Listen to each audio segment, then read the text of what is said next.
Straight ahead on CCX News, what could the fine arts look like in the future in Brooklyn Park? The city signs on to study a possible performing arts center at North Hennepin Community College.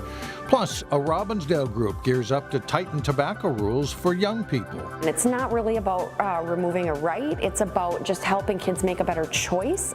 Changes may be decided this fall. But first, the continued spread of the emerald ash borer. Brooklyn Park just discovered this bug just in the last few days. What that means for homeowners and the city. CCX News starts right now.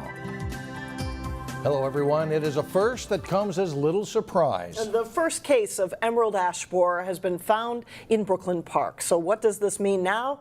We find out from Eric Nelson. All of Hennepin County is in an EAB quarantine. That's where you're asked to not bring wood out of the county because of the possibility of spreading the pesky little bug. These new arrivals are literally pests, and they are clearly not welcome in the city. Brooklyn Park just discovered this bug just in the last few days, and it was discovered right on 85th Avenue North. The emerald ash borer has been discovered in a tree in the central part of Brooklyn Park. Unfortunately, the city knew this day was coming. EAB is not unique to Minnesota. It first was discovered in Detroit, Michigan back in 2002 and slowly has spread to Minnesota starting in 2009. No one knows exactly how EAB got into Brooklyn Park. There are many ways that it spreads. The bug could have hitched a ride on some transported firewood or came from a chipping facility next to the infected ash tree. EAB is spreading anyways. It just might help expedite things near a tree chipping facility. The only thing we know for sure is that EAB is in BP, and the bug tree is located across the street from Edinburgh Golf Course. And that's a big concern for us because there is approximately 900 ash trees on the Edinburgh Golf Course that we're going to have to address with treatments and try to preserve some strategic trees there. The city has three options in dealing with EAB: treatment, removal, or replanting. If EAB is found on private property, the business owner or resident must pick up the tab. There's a cost to take it down or there's a cost to treat it. Treatments can cost upwards of a couple $100s and it needs to be done every other year. The potential for EAB to spread is real. 25% of the trees on city property are ash. That's roughly 4,000. In Brooklyn Park, I'm Eric Nelson, CCX News. If you see the top part of the ash tree dying off or woodpecker holes in the bark, it could be caused by the emerald ash borer. Some Brooklyn Center officials want to beef up security at a Metro Transit station. The suggestion comes after a few major incidents in the past couple of months. If Met Council isn't going to take care of the crime there, then it kind of falls on our department and police department and city image to do something about it. According to police records, there were 3 violent crimes at the transit station since the first of the year. Last year, during the same time period, there were 0. In June, Brooklyn Center Police responded to an incident after 2 women were dropped off at the transit hub and left for dead after they overdosed on drugs. Police were able to save the women by administering the drug Narcan. Mayor Wilson wants more security there, but that might be easier said than done. There's a whole quagmire of government red tape. First of all, Met Council owns it. We don't know if they'll even let us put officers on a semi-permanent basis in the building.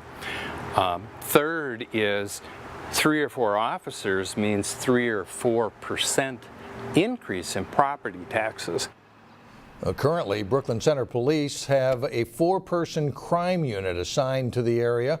Metro Transit has also taken steps to increase safety. There's a fence now around the property, and they have closed the bathrooms at night to help reduce loitering. A Robbinsdale group working to raise the smoking age from 18 to 21 is rallying for support as the issue makes its way to City Hall over the next 3 months. At a community meeting on Monday night, Robbinsdale Residents for Tobacco-Free Youth explained their proposal to raise the age of tobacco sales, set a minimum price for cigars at $2.60, and restrict the sale of flavored tobacco to adult-only shops in the city. They say they're not interested in limiting access to tobacco to adults.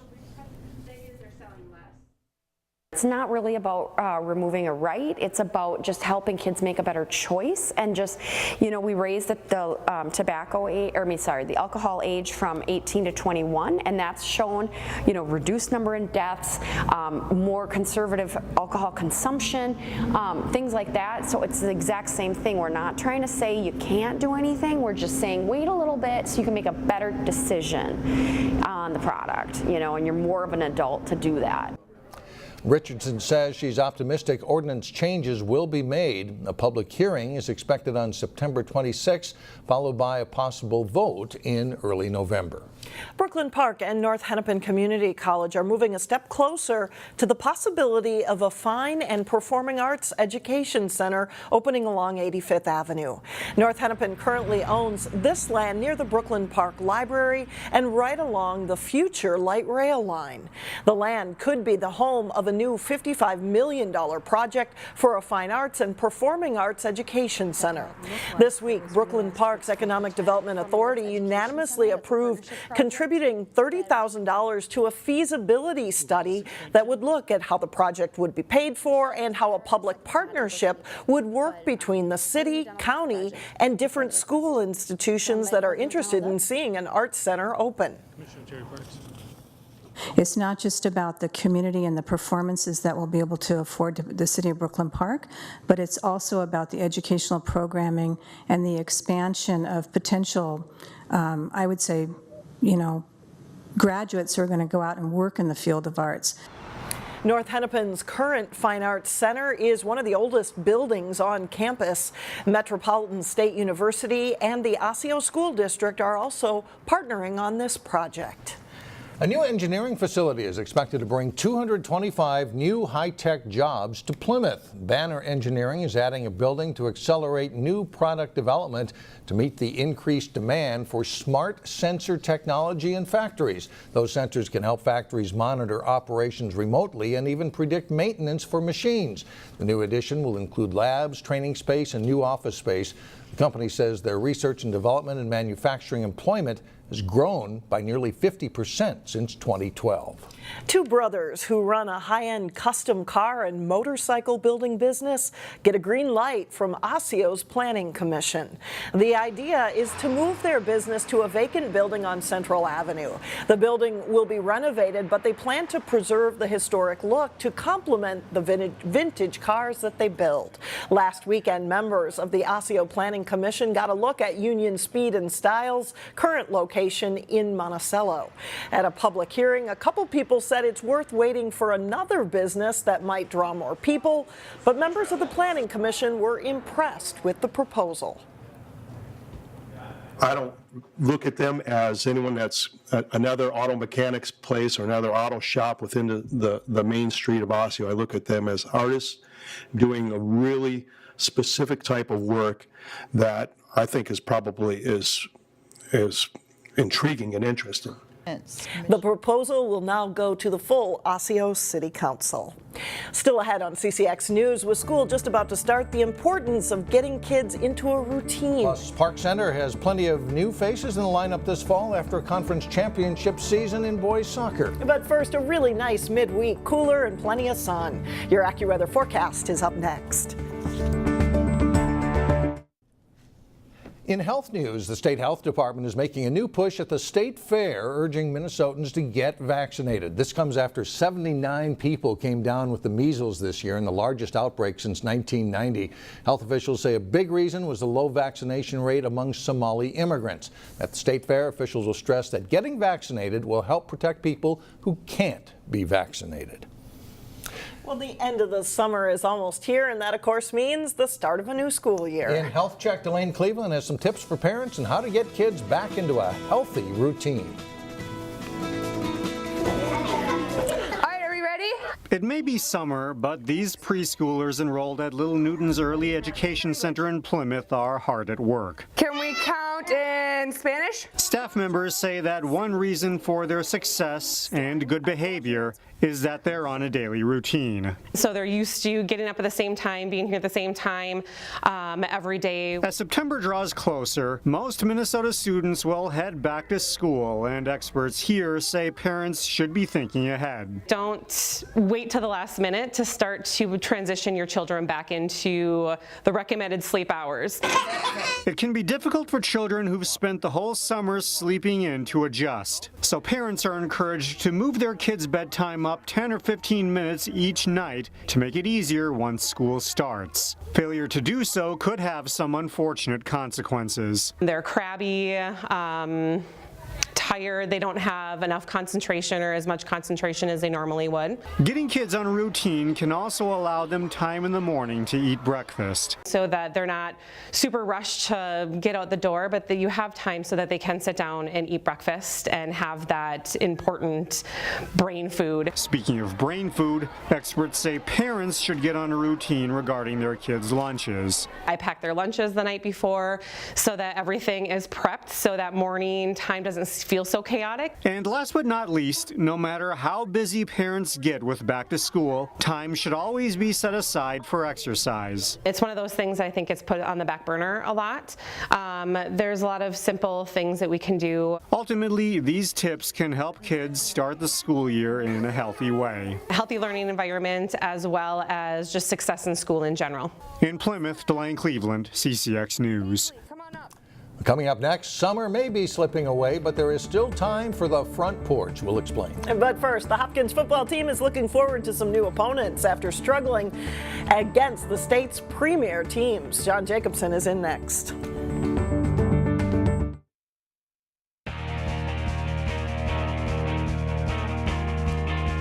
I'm John Jacobson with sports. The Park Center boys soccer team had a very good season last fall, but it ended sooner than they were expecting. As Jay Wilcox reports, the Pirates are building again.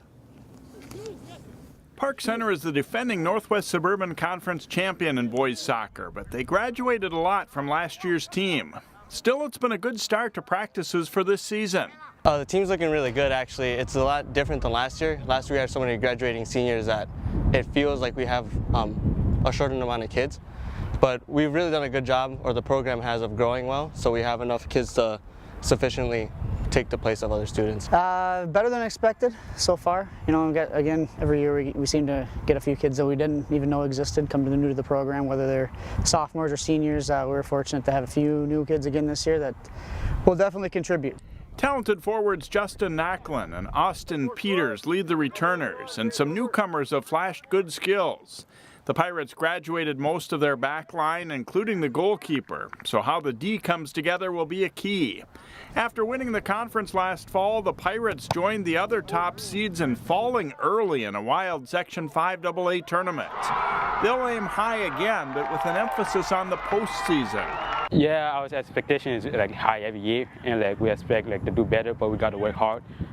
Because last year, like we got up the first round section, and that really hit us. I don't think we're going to focus as much on the conference as we are trying to go to state, because state is really where it matters. It was nice winning the conference, but we got to look ahead to better goals. It was fantastic to win the conference, but you know, one, now everybody's going to outgun it for you, and then two, is a little bitter taste in our mouth from our section, you know, disappointment there. So that's certainly the goal every year, is to win the section, and if you win the conference on the way, great.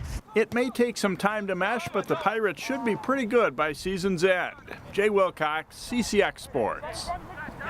The Pirates open the season Thursday night at home against North St. Paul, while the game broadcasts the Park Center's game at Champlin Park next Tuesday, the 29th. Hopkins football teams are always chock full of good athletes, but the Royals have struggled against powerhouse programs like Eden Prairie, Minnetonka, and in many years, Wayzata. But this fall, Hopkins will line up against mostly Class 5A schools in the regular season, a move that should level the playing field. Jason Malillo has more in today's training camp report. Hopkins will line up against mostly 5A teams in the regular season, a move that should allow the Royals to be more competitive week in and week out. I think going down was a good step for us. I mean, I think we have a positive season. have a good start off, different teams, it's new. It's good to play new teams. You know, it's fun to establish a tradition and play teams over and over again, but then there's some fun also in playing a team that you really haven't seen or haven't played, and the kids haven't been around, and it's new and exciting to get to play some new places and some new teams. And the new regular season setup could also potentially benefit the Royals in the postseason when they'll face 6A teams. Through our regular season, we'll have more wins, so to speak, but then we play those 6A teams in sections. So we'll be seated higher, and then we'll play lesser teams in the beginning of sections.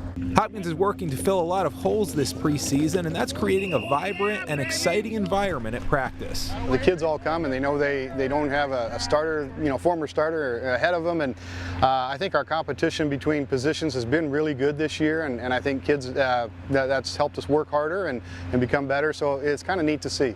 On offense, Jaden Washington will be the workhorse after gaining close to 900 yards last fall. At receiver, the Royals will run out a lot of different guys and hopefully keep teams guessing.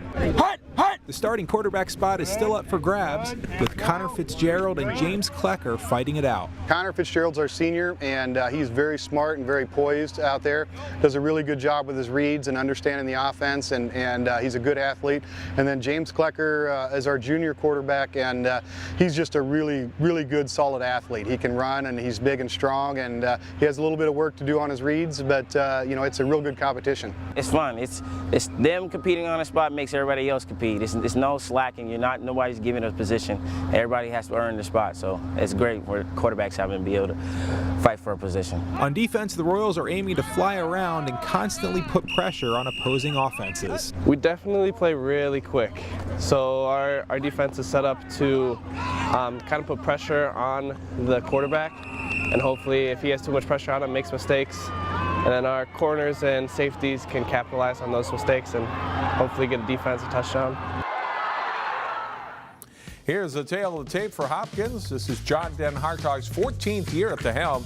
The Royals finished 4-7 last season. 3 starters come back on each side of the ball.